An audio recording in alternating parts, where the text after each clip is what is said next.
ও আখের খেতে গিয়েছিলাম চাষ করিতে গো আমার বউর সখিনে সে জড়িয়ে ধরে গো ওরে তিরি তিরি প্রেমানলে তিরি তিরি ওরে তিরি তিরি প্রেমানলে I shall awake before the dawn does, and from the mountain top I shall look down and see the town asleep, wrapped in a winter Kantha. Thus wrote the famous Bengali poet Nazrul. And the words of a Baul song lament, the friend of the fakirs is the sky, the friend of the earth is the Kantha. When these fakirs die, where will their graves lie? 3 hours outside the capital city of Bengal, Kolkata, lies Birbhum, made world-renowned by the poet Rabindranath Tagore, who founded Vishwa Bharati, the center for the arts that has drawn some of the world's best minds since the 1920s. Today known more popularly as Shantiniketan, the abode of peace. This is where the seeds of revival for an extraordinary style of embroidery were laid many decades ago.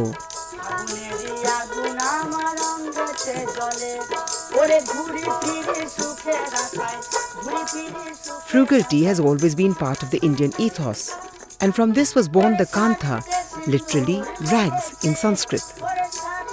Not wanting to discard old and worn saris and dhotis, women would layer and stitch these together to make soft coverings for babies. They would pull out the colored threads from the borders and use these to patch and embroider the layers together. The cloth was cut up, patched, quilted and embroidered. The space was so divided as to form a multitude of squares, triangles or circles.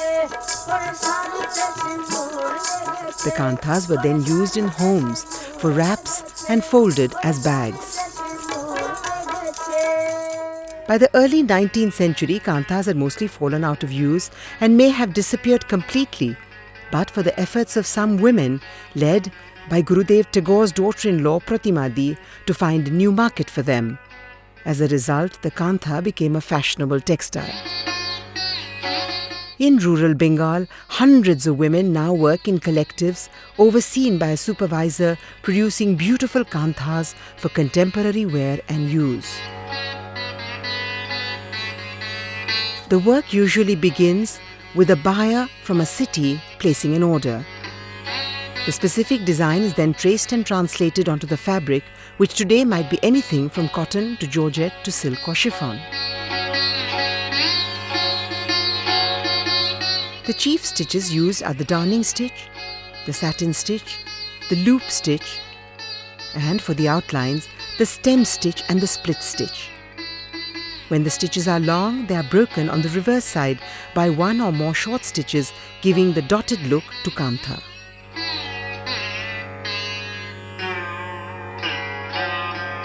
A probable invention of the Kantha embroiderers was the stitch version of modelling with a paint and brush in painting.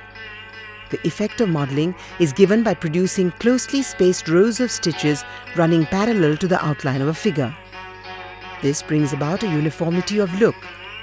Towards the middle of the motif, the stitches change in density and direction, creating areas that were set apart from others.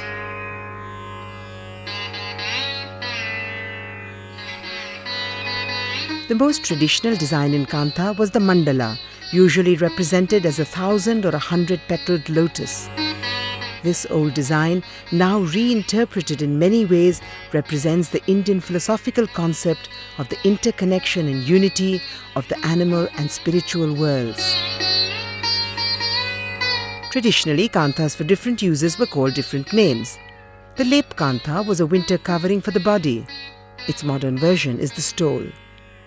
The Sujni Kantha used to be a ceremonial wrap and was heavily embroidered and used to seat honoured guests. Today, these large kanthas are used as bed covers or wall hangings. The Baitan Kantha was a 3-foot by 3-foot square used to wrap up and bundle things, books, old clothes. It was also used to throw over things. It used to have human or animal figures in the border and an elaborate center. Today, these are used as table covers or wall hangings. The Durjani Kantha is also a square piece with borders all around and a lotus in the center. It is folded from 3 corners to make a traditional bag. The Arshalita Kantha, literally the mirror wrap, was in fact used to keep mirrors or combs. Today's versions also keep mobile phones. The rectangular pouch usually has a wide border on all 4 sides with floral motifs. Perhaps the greatest difference between the traditional and contemporary kanthas is the fact that today the kantha has become a style and a stitch and is rarely layered with several layers. The saris, curtain material, wraps and dress material, the stoles and shawls are all single layers of cloth. The only products where the layering still exists are the thicker bed covers and some shawls. The entire symbolism of the kantha is about making whole again that which is fragmented or broken.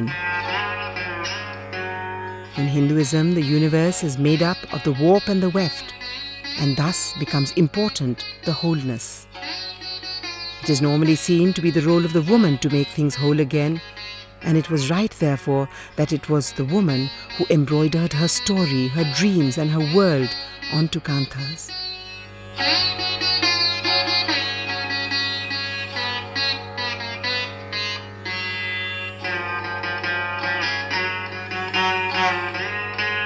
The revival in kanthas has given thousands of women the power to make economic sense of their lives in Bengal.